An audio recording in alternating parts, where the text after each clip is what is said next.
Hello, everyone. Thank you for joining us today for our webinar, FFCRA and CARES Act, a deeper dive. This is a Ring Central webinar. Audio has been muted for all participants. What we're going to do is ask you to use the Q&A button at the bottom of your Ring Central window to submit questions. You're welcome to submit questions throughout the presentation, but we are going to wait until the end of the presentation to have our Q&A session, just for the flow of everything. So we appreciate you submitting your questions. We'll try to get to as many of those as we can. If we don't get to your question today, we will follow up with you directly. I also want everybody to know not to take copious notes today. We will be sending a copy of the presentation out to all attendees. I'm happy to announce that this webinar has been approved for 1 professional development credit towards SHRM recertifications.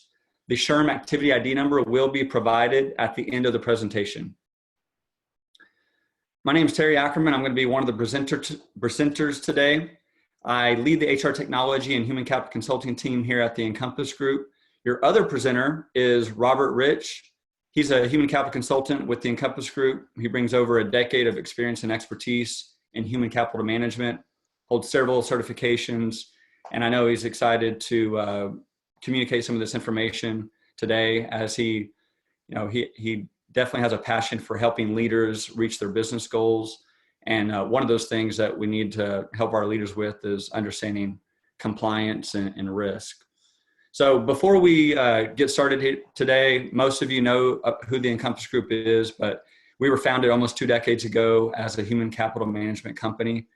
One area that we focus on is talent management. So we do recruiting, we find top talent for our clients, and we help them also attract, to develop, and retain top talent through coaching, through the people on our team and our technology. We do provide technology solutions that automate the entire employee life cycle, from the time you want to bring on somebody and hire them, all the way through when it's time to retire or fire them, everything in between. We handle here at the Encompass Group. We do layer in a team of subject matter experts in the areas of payroll, unemployment, career pathing, employee engagement, as well as many other areas. Some of those areas that we're going to talk about today are kind of around compliance. So with that, I am going to go ahead and turn it over to Robert Rich. Hey guys, thank you, Terry. Hey, I appreciate it. So I guess first and foremost, thank you everybody for joining. And for those of you who joined our previous webinar, thanks for coming back today. We wanted to do this secondary webinar to not only kind of go over some of the CARES Act stuff, which we promised last week, but we also want to talk through some of the changes that we've seen as these DOL regulations have been released in regard to the FFCRA. A lot of the things we were having to make assumptions on last time have now been cleared up. So we'll kind of talk about what those are and what those mean to you. I'm coming to you from my home office here in Dallas. Again, as you can see, we're still adhering to the social distancing measures. I've got my dog here and my baseball collection here. I'm missing baseball season myself, so ready for us all to get back into the office and get back in the swing of things. But until then, let's talk through some of the things that we need to be aware of. So I'm going to start with just the Families First Coronavirus Act. We're not going to talk about this in as much detail today as we did last time. At this point, this act kicked off on the 1st. I think most of us are at least semi-familiar with some of the things that we need to be aware of and some of the leaves that we need to be giving to our people. But just a quick overview of that. Of course, as a part of that, we've got the Paid Sick Leave Act, the Emergency Paid Sick Leave, and the Emergency Family Medical Leave. Then we're going to talk about, and this is an area where we've gotten a lot of new information, is on those tax credits. What kind of documentation do we need to be collecting for those tax credits? How do we apply for those tax credits? How do we make sure dollar for dollar that we're getting everything that we need back? So I'm going to spend a little bit more time on that today than I did last week. And then towards the tail end of the presentation, I'm going to hand it back over to Terry. He is one of our resident finance minds here, and he has become very, very familiar with the CARES Act. So he is going to lead us in a discussion around the CARES Act, specifically the Payroll Protection Program, and what that means to you as a business, and some of the benefits that you can receive from that. So quick overview again. You remember this was signed into law March 18th for this FFCRA, expected to remain in place till the end of this year. So this, again, is a temporary act at this point, falling off on December 31st. You may still see that April 17th date, but that has been made very clear. We need to all be in compliance with this act as of April 1st. I think we probably all are by now, but this temporary non-enforcement period doesn't mean you don't have to give people leave until April 17th. It just means you won't be cited or get a slap on the wrist if you make the efforts to correct any violations that you made in this first couple weeks span. So be sure that we're in compliant now. It's April 9th, so we should all be there. And then just a reminder, if you're one of those huge organizations, over 500 employees, this act is not going to apply to you. Generally speaking, this act only is going to apply with employers with 500 or fewer employees. Hey, Robert, is there anything in this act that translates to the larger employees, including the employee notification requirements? Yeah, that's a good question. So this is only for covered employees. And as far as the act is concerned, covered employees, the 500 or less. So we're going to talk about, or I'll remind you guys about the poster requirements again. But if you are over that threshold and you're not a covered employer in regard to this act, you don't have to post those posters on your work site. Great. Thanks, Robert.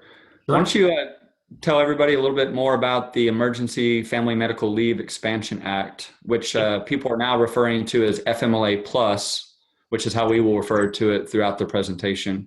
Yeah, I think it's just a little bit easier. I've read a few articles, and there was the EFMLEA, and sometimes it's spelled out. I saw one article, somebody kind of coined this FMLA Plus. To me, it's easier to say, it's easier to understand what it is. So that's what I'm going to be referring to this to for the rest of the presentation. So expanded family medical is now going to be FMLA Plus as far as we're concerned. So this is a temporary expansion of the existing FMLA. Again, is only going to be relevant to the end of the year this year.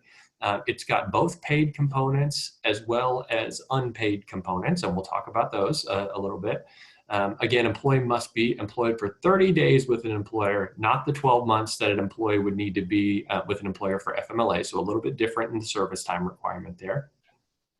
And for FMLA Plus, an employer must provide 12 weeks of job protected leave for employees who can't telework due to the need to care for a child. So this is important. The only reason the FMLA Plus exists is for care for a child. Hey, Robert, that seems really specific on those 2 points. Are there any other reasons that an employee may be eligible for FMLA Plus? There aren't, and this is a question that we've gotten quite a few times, so I appreciate you bringing this up. So there may be cases where an employee has an illness and they're eligible for FMLA, but if it is an illness, care for self, care for child due to the illness, it would not be under this FMLA Plus. The FMLA Plus is strictly for that care for a child piece, but that's a good call out. Another thing I just want to touch on this slide, kind of while we're thinking about it, this is a question that we received quite a few times between the last presentation and this presentation is, hey, does this 12 weeks, is this a separate 12 weeks or is this the same 12 weeks as the kind of original or classic FMLA? This is the same bucket. So if you've got someone who in your rolling year has already exhausted their 12 weeks of FMLA, they would not be eligible to take 12 more weeks. So this is a total aggregate 12 weeks. This is not 12 plus 12 equals 24. So just an important thing to remember there. Okay, so we talked about FMLA Plus, both paid and unpaid. Partially paid after day 10, but there's a 10-day waiting period on the front end. The first 10 days of FMLA Plus leave can be unpaid and will be unpaid if this is the only piece of kind of legislation that this person is going to be falling under. Usually they're going to be substituting that first 10 days with their emergency paid sick leave. So during that first 10 days, they can get their paid sick leave and then after 10 days, for the additional 10 weeks of FMLA Plus, they'll be paid at 2/3 the employee's regular rate of pay. up to a cap of $200 per day or $10,000 in the aggregate. So if someone is making $800 a day, typically they're only able to get $200 per day total. If someone is making $150 per day, typically it'll be 2/3 of that. So whatever is lower, whatever the lower amount is, whether it's your regular rate of pay or it's that $200 cap, that is the max you can get under FMLA plus. Robert, thanks for clearing up the rate of pay issue. Back to your third bullet, you mentioned that employees can supplement the waiting period with accrued time or emergency sick time. Can you force employees to exhaust PTO first? Yeah. So I think a lot of employers would like that to be the case, right? Because if we've got accrued time writing our books, it would be beneficial for us from an employer standpoint to get that off. But the way that this is written, you cannot make an employee take PTO before they take their emergency paid sick leave time. Really kind of interesting that you can't, but that's just kind of how it is. They've got to be allowed to take that first before exhausting any of their other accrued time.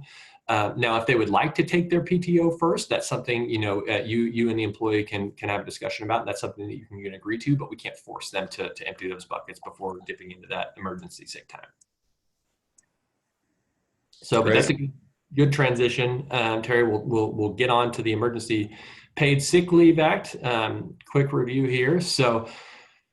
This one is a lot. There's a lot to kind of break down on this one. First of all, federal sick leave, totally new, right? We've never had this before. We've got some states with it. We've got some cities with it, but on a federal level, this is not something we've seen before. So a lot of us, at least in the HR realm, are getting used to this very quickly. This is going to provide 80 hours of paid time off for use by any employee, regardless of tenure. So if you have been at a company for one day and you get sick with a COVID-related reason the following day, you are already eligible to take this time if your employer is covered under this act. As we stated, an employee may use paid sick leave under the Paid Sick Leave Act before using other accrued PTO. So again, we can't make them empty those buckets first. And the part where this gets a little dicey is the maximum entitlements for this leave are going to be dependent on the reason that an employee is taking this leave. So there are two primary buckets, and we'll break those down again for you guys. There's the I'm taking leave to care for myself bucket, and then there is the I'm taking leave to care for another person bucket. So the self bucket is what we'll start with. And if an employee is taking this paid sick leave because they're unable to work and unable to telework because they are subject to an isolation order, like a government isolation order, right? If they have been advised by a healthcare provider, and this is very important, if they've been advised by a healthcare provider to self-quarantine due to concerns related to COVID-19, and if they're experiencing symptoms of COVID and seeking a diagnosis. I wanted to emphasize advised by a healthcare provider there because the DOL kind of guidance is very clear on this. Just because I feel like I might have symptoms of COVID and I'm not seeking a diagnosis from a healthcare provider, and I just say, hey, I feel like I might have COVID, but I'm not going to come to work. That would generally not be covered as part of this Paid Sick Leave Act. You've got to actually be seeking that diagnosis or been advised by a healthcare provider that you need to isolate. So this is the care for self bucket. In these circumstances, the maximum rate of pay for an employee is $511 per day or $5,110 over the entire paid sick leave period. So they're entitled to the regular rate of pay up to that amount. If it goes over that, the $511 is going to be the cap. And that's important because, should you pay over that, say, we used 800 earlier. If you say, hey, we're going to pay you at 800, even though the cap is 511, only 511 is going to be reimbursable to you as an employer in tax credits. So this is a really important number to be aware of on that care for self. So bucket 2 is going to be care for others. This is an employee is taking sick leave because they're caring for someone who's subject to one of those isolation orders that we discussed before, or they're caring someone who's been advised by a healthcare provider to quarantine due to concerns related to COVID. Or if they're caring for their child whose place of care is closed, child care provider is not available, et cetera, due to COVID-related reasons. And this one, I'm going to show on the next slide how this can kind of interact with that FMLA plus. So kind of getting paid on the front end under employee paid sick, and then getting on the back end through FMLA plus. But under these circumstances, an employee is only entitled to 2/3 of their regular rate of pay at a maximum of $200 per day or $2,000 over that entire 2-week period. So there's that 80 hours again. So again, the amount is substantially lower here. It's 2/3 the pay, maxing out at $200 per day. Hey, Robert, quick question. If someone is caring for an individual who is subject to a quarantine, wouldn't they be quarantined themselves? Would they be eligible for the higher rate of pay? Yeah, that's a good call out, and DOL has issued some guidance here. So it can be cared for another individual, not necessarily themselves, as long as that individual has an expectation of care from this person. So I'll use myself as an example, right? Like my wife takes care of her grandmother. Her grandmother is in her 90s. She lives a few counties away, and there's an expectation there that we are kind of her primary care providers. So under this, if her city was under kind of isolation or a federal or a local quarantine, but my city wasn't, I could potentially file for a leave to go care for her as I need to, or my wife rather than me would be able to get it under those circumstances. So it's really interesting how it doesn't say child here, it says individual. So as long as that individual has an expectation of care and there's a relationship there, you could potentially be eligible for this kind of leave. So here's that chart that we threw together. A lot of our clients have been asking us questions, like just kind of trying to wrap their heads around, hey, how does sick time and FMLA plus time interact, right? So this is something that we built out. Keep in mind, this chart is only going to be applicable for full-time employees whose reason for leave is the care for the child under this act. So place of care is closed, school is closed, etc. So see at the top is the FMLA plus time. The bottom is the paid sick leave time. So you'll see the first 2 weeks, you've got that unpaid waiting period in yellow. Starting at week 3, that FMLA plus time would kick in at that 2/3 regular rate of pay up to $200 per day, $10,000 over the leave period.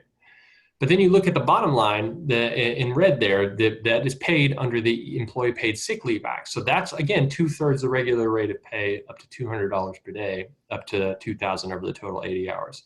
So if you add that $2,000 on that paid under paid sick, and you add that to that $10,000 on FMLA plus, that is a total for this reason of $12,000. So that is the maximum that you as an employer would need to pay out under these two acts for this particular reason, right? So this is that FMLA plus and how employee paid sick leave interact. We're going to send this presentation out at the end of this presentation. So if you want to kind of print this out or use this as a quick reference, as a desktop reference, it might be helpful for you if you're having trouble kind of visualizing how these are going to work together. So quickly touching on this, we'll talk about the exemptions from the FFCRA, and this is something that we've gotten some additional guidance on. The DOL has said, okay, these are some of the areas that are going to qualify as exemptions, so I'm going to talk about those. Small businesses with fewer than 50 employees may qualify exemptions from, quote, certain requirements of this act, and those certain requirements are really those that care for a child portion. To qualify for this exemption, you've got to fall under that employee threshold, and compliance with the act must jeopardize the validity of your business as a going concern. So it's got to be something where you can show, hey, there is a significant business reason that prohibits us from complying with this act due to our size. It's going to be very important not to just say on the front end with a blanket statement, hey, we are exempt from this act and we don't have to comply with it. These exemption decisions have got to be made on a specific basis with specific references to leave requests. You can't just start at the very beginning and say, hey, we're exempt, we're not going to post the poster, we're just not going to apply it with this act. You have to wait for those leave requests to come in and then make a determination, hey, is this something that we can exempt ourselves from or not? There are 3 specific criteria which are posted on the dol.gov website that an authorized officer of the company must review and determine if your company falls under one of those 3 areas for an exemption or not. So if this is something that you believe that your company might fall under, you need to get with an officer of the company to review those exemption reasons and make that determination. This is HR people, our legal counsel, friends, like we don't have this authority to say, hey, whether or not we're exempt, it's got to be an authorized officer of the company. So those are the exemptions under FFCRA. quickly here, we talked about this last time. This is a poster. If you haven't got this out, get it out to your people immediately. The link is here, so you can download that, send it to your people. If you are going to be sending it out via email, go ahead and add a line there that this supplements your existing PTO policies, your existing FMLA policies. DOL has said we need to be amending our policies with this new information. But if we send this out, letting people know this is going to be supplemental, that should be sufficient. If you're still going to work, if you're a situational employer, post this in your break rooms with your FMLA, your wage and hour posters and everything like that. If not, send it out digitally, either on a company D-list or, post it on your internet, something like that. Just make sure your people are aware of this and get it, even if you think you might be qualifying for an exemption. So we'll talk about tax credits now. This is one that we've gotten quite a bit of new information on. You remember me saying, if you tuned in with us last week, hey, we're waiting for the regs to come out. We don't know what's going to be required yet. We're using our best judgment. We're kind of going with regular FMLA and collecting documentation around those lines. Well, this has been made very clear. DOL and IRS have both now issued guidance on what we need to be eligible for these tax credits. And it might be less than you think. So if you have an employee requesting leave for an FMLA plus reason or an employee paid sick leave reason, on the screen here is what we need from each employee. We've got to collect the employee's name, date or dates for which the leave is requested, a statement of the COVID-19 related reason the employee is requesting leave for and written support of that reason, and a statement that the employee is unable to work, including by means of telework for that reason. So you'll notice there is nothing here anymore that says, a doctor's note, a posting from a school or a government agency.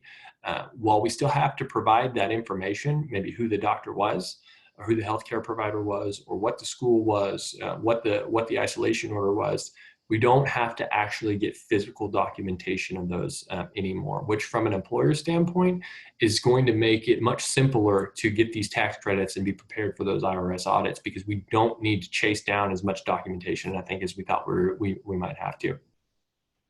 So if they're under quarantine, we've got to provide the name of the governmental entity that ordered the quarantine. If they are being advised by a healthcare provider to stay home, we've got to provide the name of that healthcare provider. If they are home to take care of someone else or a child, my family member, we've got to know the relationship and the name of that person. Moving on to kind of the child care one, and I think this one is where we've gotten quite a bit more guidance. We need to provide the name of the child or the children to be cared for and the name of the school that is closed. Interestingly here, and this was on our last presentation, we were going off some of the guidance we had kind of similar to FMLA, and we had a question that, hey, if this is, if there's another parent at home, parent, we'll call parent B, is parent A still going to be eligible for this leave? And initial guidance, we were thinking, hey, FMLA, the way that works, we're kind of comparing it to bonding time, right? Like a father would be eligible for bonding time, the same as a mother would be, right? Like parental leave can be extended both ways. So that was kind of the idea we're operating under. It's been made very clear by the DOL that if someone else is able to take care of that child at home, the employee themselves would not be eligible for this leave. So that's a really important update to take into consideration. Also, one of the things that has been cleared up, we had questions from our clients. Hey, this doesn't make any sense. I have a 17-year-old at home. He can obviously take care of himself. Why do I need to give employees leave to care for a 17-year-old? There has also been some clarification there. So if a child is older than 14 and the care is during daylight hours, so this wouldn't apply to kind of night shift people, there has to be a statement from the employee that special circumstances exist requiring the employee to provide care. So is there a disability here? Are there special needs for this child? There has to be a special reason why if this child is over 14. So I think this is a great slide. If you want to check out dol.gov, there is a lot of new guidance that has been updated. I think the last time we did a presentation, we were around 50 questions. I was reviewing it this morning. We're up to 79 questions on there. They slide these in. They don't update us as HR professionals when they do slide them in. So you really just have to be diligent in looking at that website. keep looking at it. I think a lot of the time your questions will be answered there. For our clients, please reach out to us. We are happy to talk through these on an individual basis. If you've got a situation that you're kind of confused about, let us know. If we have to leverage our legal counsel, we can certainly do so. But I think at this point, we've got a pretty robust understanding of what's going to be required here, so we'll be happy to help. So I want to talk a little bit more about these tax credits, because this is kind of, again, the area that we've gotten a lot more clarity on. The Act includes these provisions that we're going to get 100% of these dollars back, not just tax dollars, but dollar for dollar, everything we pay out under these acts is going to be coming back to us. The tax credit provisions are not retroactive, so this is only April 1st and forward. We can't get tax credits for anything that we paid out before the 1st. And another big kind of issue that a lot of our clients were coming to us with was this cash flow issue, right? Like when this was first released, we were under the impression that we had to pay all this money on the front end, and we'd have to wait till the end of the quarter to file our taxes and then get a refund on that. That's still an option, but now the IRS has clarified, hey, you can kind of hold it back on the front end without ever submitting your taxes. Right, so you get the benefit of this tax credit rather than having to submit it and then give it back. If your payroll tax deposit is going to be less than your credit would have been, there is, and the IRS has issued some instructions on how to do this. You're going to be eligible to file a request for an accelerated credit for that overage amount. So you get a check back from the government. So the way that they've kind of tweaked this a little bit, I think is going to be really beneficial from an employer's standpoint. Yeah, I wanted to add that, FFCRA came out and we were waiting for some additional guidance from the DOL on the tax credit piece. And so, again, the timing of that, there was some uncertainty on. As soon as it was announced that we didn't have to wait until the end of the quarter, we could actually take those credits with each payroll that we process. Our payroll partner, Exponent HR, actually made that enhancement. So for our clients that are on the webinar today, you've been talking through that with our team, but for anybody else out there, if you haven't received any information from your payroll provider, I would definitely recommend you reach out and seek guidance on what they're doing to help get those credits. Again, to Robert's point, that could really help cash flow instead of waiting until the end of the quarter when you're doing your quarterly returns. Another thing I wanted to mention is that we do have these different types of leave codes in our system, in our payroll system that our clients use. Again, if you haven't received any information from your payroll provider, definitely reach out, because it's important that those codes exist in the payroll system. That way employees can request the leave, managers and HR can review it. There's also capabilities of notes in there, which will be nice. And then with each leave type, there's different calculations on that pay. We talked about some of that today, whether it's 2/3 or at 100%. So all that's kind of automated on the payroll end, and then the tax credit component. It all ties together. So if that's not built in your payroll system, I definitely recommend reaching out to your payroll company to get started on that. Yeah, absolutely. Thanks, Terry. And if it's something that they can't do, just a quick self plug, we certainly can. So let us know. We're talking about the accurate tracking of time, right? This is going to be super important because we've got to show that we're in compliance with the Act. We've got to make sure that you get those tax credits that you're entitled to because you need them. And you need to be well prepared for that IRS audit, right? So if they say, hey, how did you track time? We need to be able to spit out a report that says, hey, here it is, easy peasy. These are the reasons, and here are the time codes that we allotted to them. So it makes an IRS audit very simple, which are going to be coming since we can kind of hold this money now on the front end and then waiting until the end of the quarter.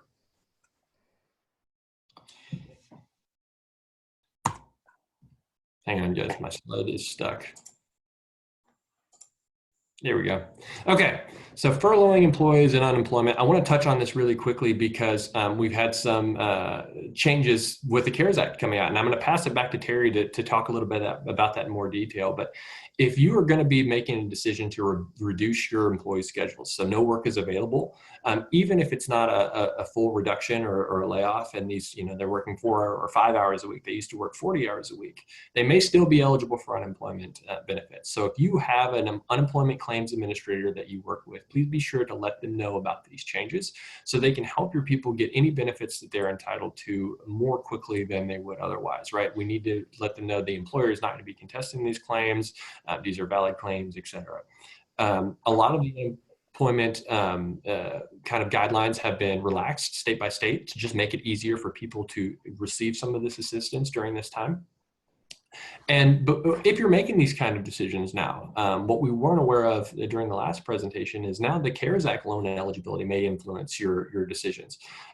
You need to keep a certain amount of employees to have a loan forgiven, and I'm going to let Terry talk about that in a little bit. But just make sure that you're considering all of your resources or potential resources prior to making a decision to lay off an employee, to furlough an employee, anything like that. So with that being said, I'm going to pass it over to Terry to give us some insight on CARES.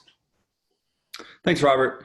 So what we've noticed is a lot of change in the last few weeks, right? So it all started with the COVID-19 cases, and then companies were already making decisions based on their business. A lot of restaurants and other types of companies were being impacted immediately, and people were already making decisions on whether they were going to furlough or lay off or have a reduction in force. And then came the FFCRA, which kind of put a little bit of Band-Aid onto it, provided some extra assistance for 2 weeks. And then a week later, the CARES Act came out. So there's been a lot of moving pieces which have kind of impacted companies and the decisions that they make. And so that's why we wanted to kind of give you a good overview of FFCRA today, as well as CARES Act. And we'll talk a little bit more about how that impacts your business as we go through this. So there are several components of the CARES Act. It was signed by the president in the afternoon of Friday, March 27th. And there are some components that we're not going to talk about today as far as student loans and things of that nature. Everybody knows about the stimulus payments. I don't know if anybody has received theirs or not, but there are stimulus payments being made out based on number of people in the household, income levels, and the amount of children that you have. So I'm sure everybody's anxious to get their stimulus payment. There was relief provided for those with federally backed mortgages. And then unemployment benefits. This one was kind of shocking to me, but there's an additional $600 per week for unemployment benefits through June 30th. So originally when this came out, it was 16 weeks, but that was from the beginning through June 30th.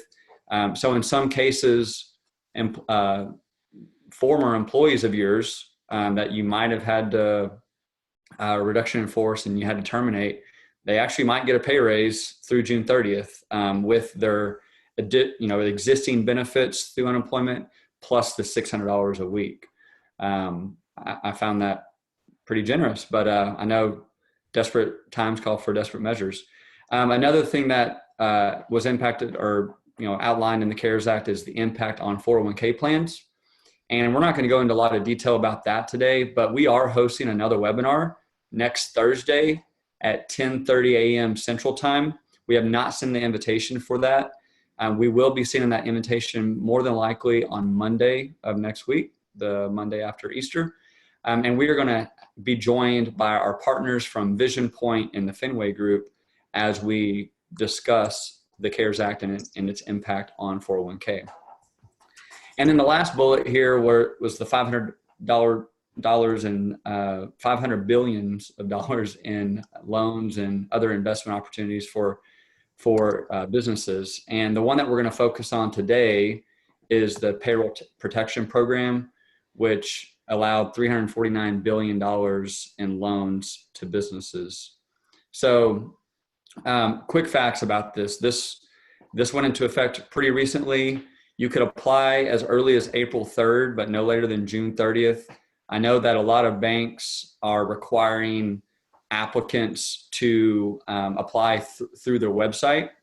and a lot of banks were not ready for those loans to come in on Friday. So this has been a very busy week for the loan application process for many banks. The loan amount will be based on 2.5 times your average monthly payroll costs from the last year. There's a $10 million cap. All payments are deferred for 6 to 12 months, yet interest accrues over that time. So we will be talking about some loan forgiveness provisions, but the interest on the loan is still subject there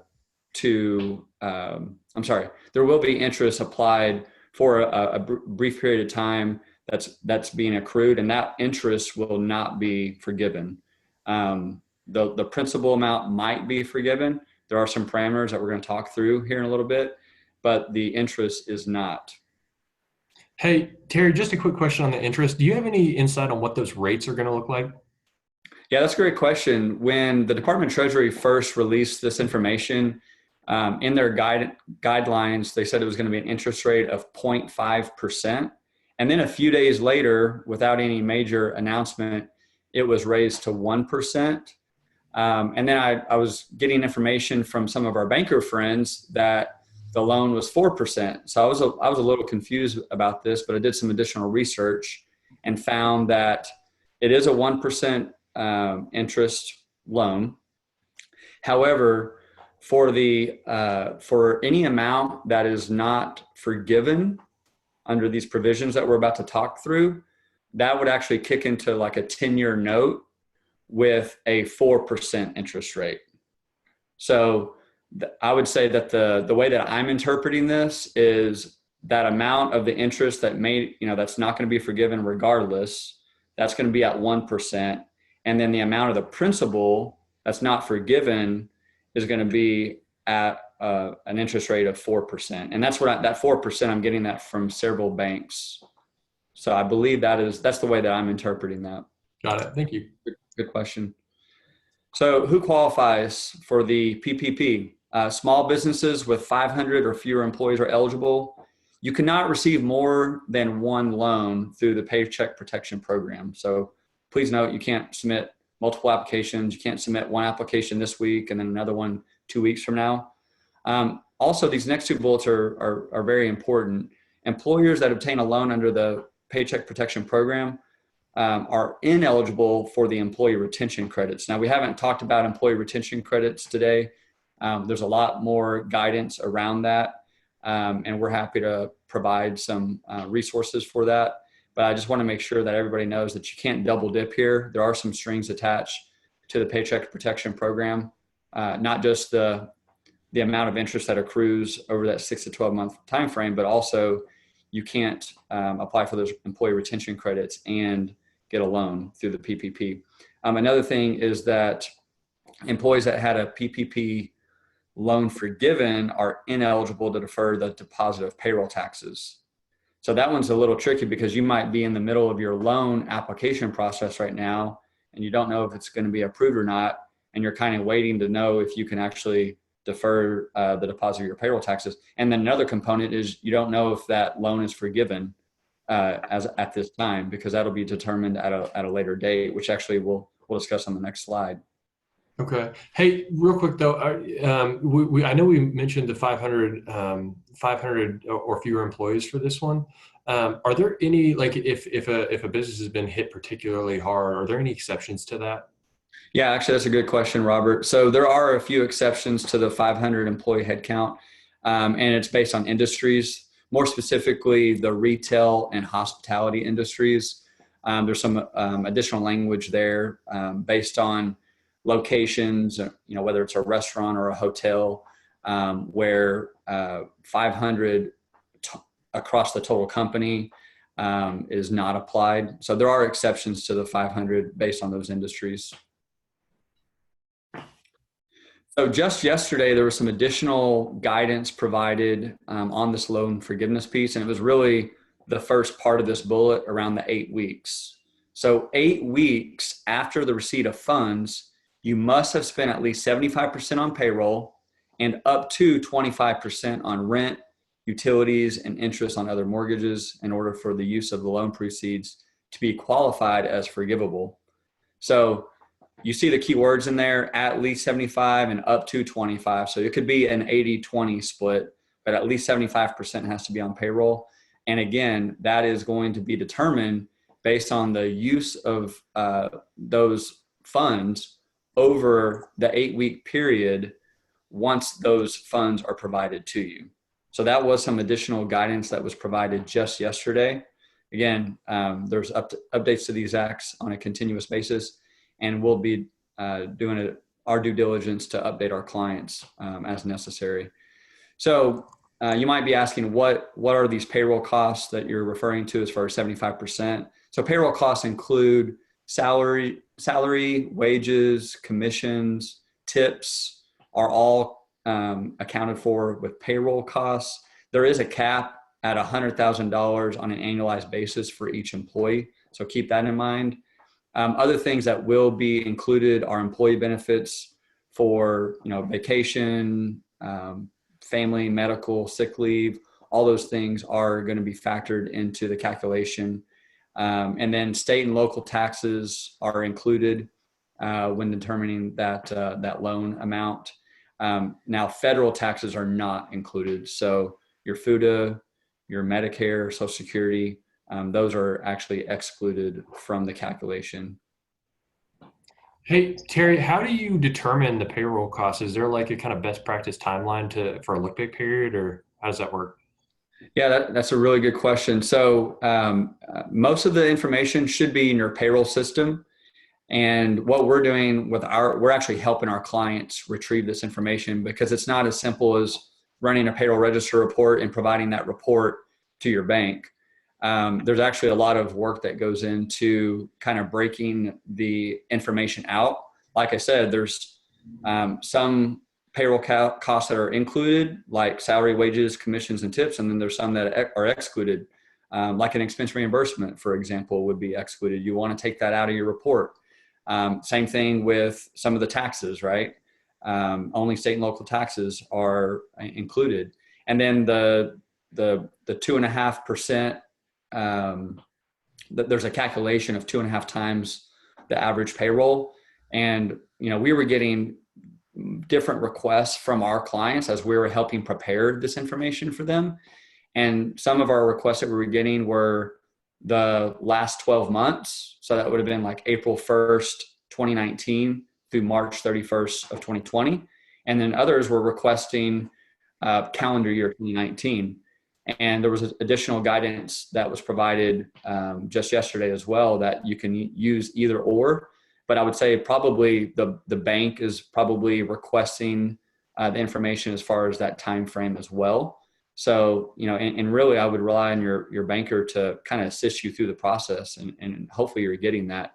I do want to add that a lot of banks are requiring that you had to had an account with them as of February 15th in order to apply for a Paycheck Protection Program loan through their bank. So I wanted to add that as well. Okay, thank you.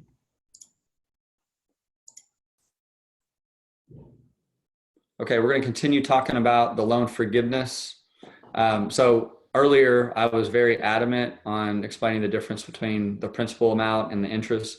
The forgiven amount cannot exceed the principal amount, which again, the difference there is your interest. That cannot be forgiven. There are some other parameters that you need to take into account here. If you reduce the number of your staff, then your loan forgiveness will be reduced as well. There's some guidance out there, but it's kind of like a ratio. So if you started with 100 and then for a certain period of time, and then you went down to 90, then your loan forgiveness amount could decrease by 10%. So keep that in mind as far as the number of staff. Also, the level of payroll. So if you decrease your salaries and wages by more than 25%, that will also negatively impact the loan forgiveness. So for anybody that made $100,000 annualized in 2019, you cannot decrease their salary and wages by more than 25%. And then the last point I wanted to make here is number of staff and level of payroll. There is a grace period here. you have until June 30th to restore your full-time employment and those salary levels for any changes you made between February 15th and April 26th. And again, that was kind of in line with what I was outlining earlier as far as the timing of everything with the pandemic that came, the FFCRA, and then the CARES Act came, and businesses were already making decisions on how they were going to survive, right? And so that's why this provision has been put in here for you to maybe self-correct if you want to apply for this Paycheck Protection Program.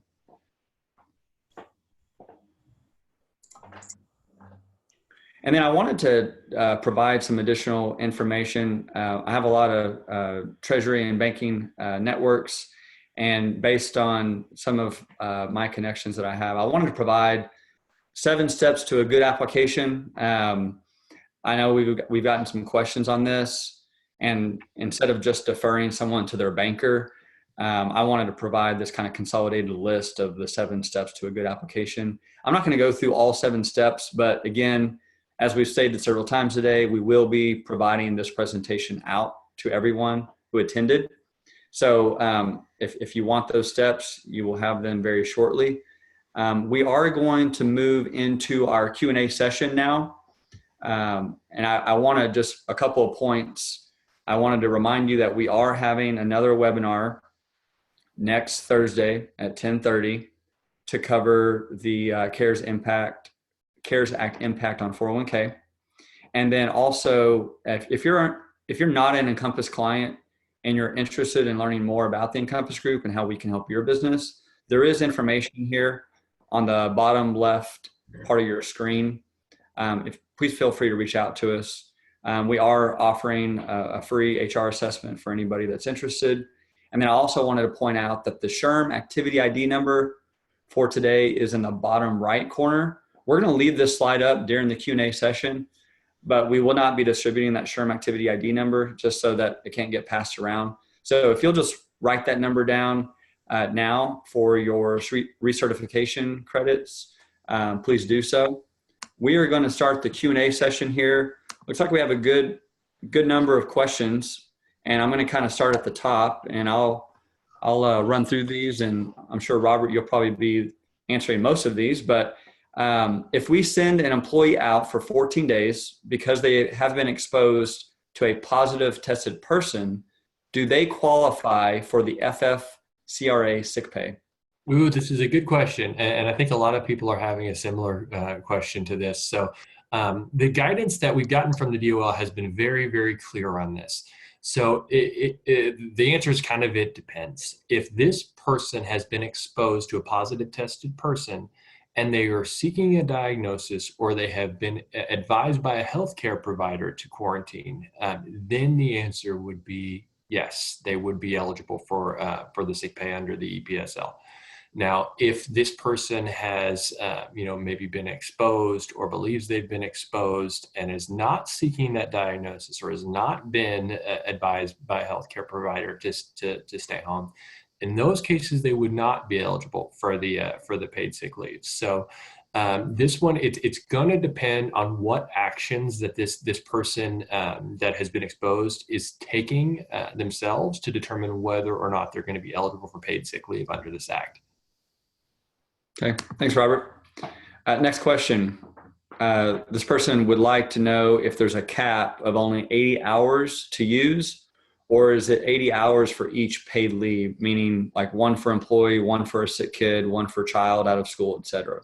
Well, that would add up quickly, wouldn't it? Yeah. So this one is a great question, but fortunately, the cap is only that 1 80-hour period. You can't just kind of keep stacking for different reasons over and over. Great. Thanks, Robert. Should we tell our employees to try to collect unemployment if we have to have them quarantined for 14 days because of positive exposure?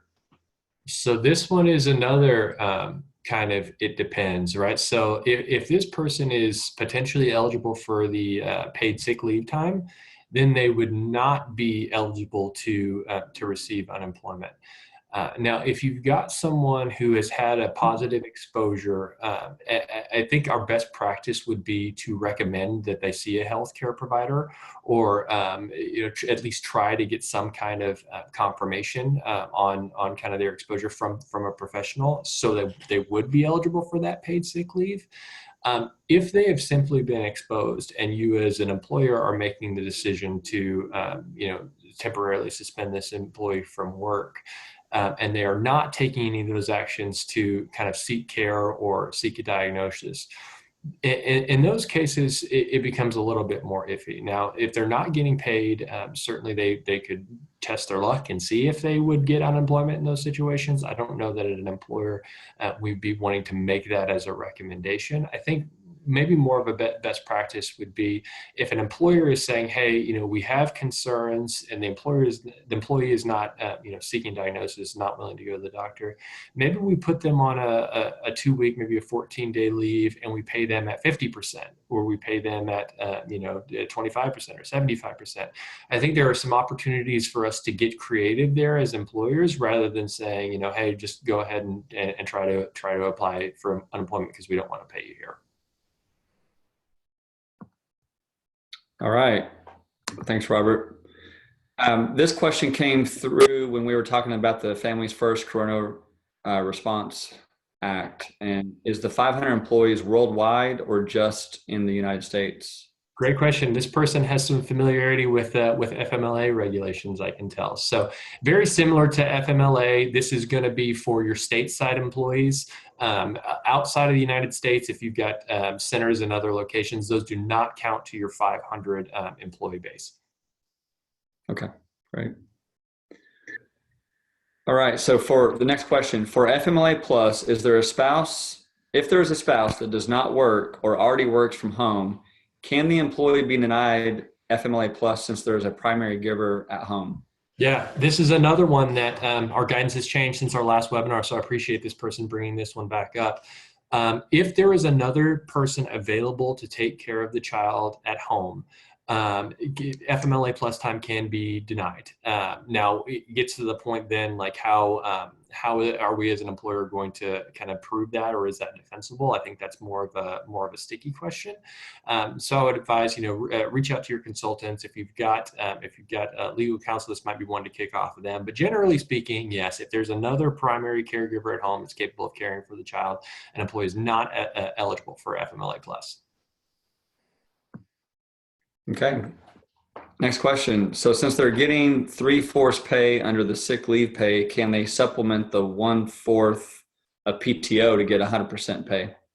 Yep. So there's no guidance that says that we have to allow this as employers. If it's going to be our policy to not allow I've been calling them true ups, right, to get to your pay, you don't have to allow that. But if that's something that the employee would like to do, and that's something that you as an employer are agreeable to, that is something that you are able to do. So it's not something that you have to do, something that you are able to do. I think maybe the bigger question here is how to determine, an hour amount that would equal that missing 1/3 pay, and then kind of assigning that appropriately. So it becomes kind of more of an administrative problem. But but to your point, is it something that you can do? Yes, you can do it. Okay. Next question. If a healthcare provider recommends an entire family quarantine due to a child in the family experiencing symptoms, but the employee themselves is not ill, does that fall under self or care for others? This is a really interesting one. So the way I'm reading this, so the healthcare provider has recommended everyone in the family stay home, right? So the employee themselves has been recommended by a healthcare provider to quarantine due to COVID-related reasons. Not necessarily, I think the care for a child comes secondarily to this, but the employee, again, has been recommended by a healthcare provider to quarantine due to a COVID-related reason. So my thinking is this would apply to the self bucket, that kind of higher pay, that $511 maximum rather than the $200 maximum. Okay. Thanks, Robert. Next question. Do they have to use the sick pay consecutively, or can 1 week be used at a time? This one has gone back and forth on whether this can be used intermittently or not. The recommendations that we've gotten is to, if an employer is in agreement, work it out with the employee if this is something that's going to be used on an intermittent basis. Now, that being said, I think there are probably going to be very few cases when someone is going to be able to use that paid sick leave on an intermittent basis if it's not for the care for a child reason. Because you think about it, if you come down with COVID related symptoms, we definitely don't want you in the office for that full 80-hour 2-week period, right? So you can do intermittent as long as the employee and employer come to an agreement on that. But I don't think we're going to see a whole lot of it. Okay. All right, next question. Employee with 4 months tenure, for example, tests positive for COVID-19, is out for an extended period. It appears they would only be eligible for EPSLA, but not eligible for FMLA plus or FMLA since they haven't been employed 12 months. Is that correct? Exactly right. So if someone tests positive for COVID, they're out for an extended period, they are eligible for that sick time. But keep in mind, FMLA plus and FMLA Classic are two very mutually exclusive things. So just because you might have been eligible for FMLA plus to care for a child does not mean that you've met the service time requirement to be eligible for FMLA. So your understanding of this is on point. Okay. Thanks, Robert. And I wanted to, one of our clients had made a comment in our Q&A that actually provides some guidance because this person has been knee deep in the Paycheck Protection Program loan process. So I want to clarify this because Robert, you had asked a question earlier about the interest rate on the PPP loan. So the amount not forgiven is going to be a 2-year loan at 1%. The 4% in 10-year was something that was in a previous regulation. So I wanted to clarify that for everybody on the line.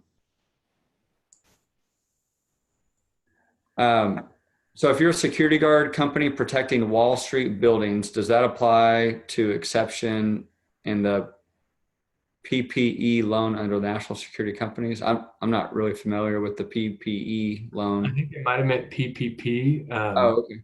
Yeah, so PPE, I'm thinking it's like that personal protective equipment, right? So maybe we've just been hearing that acronym a lot.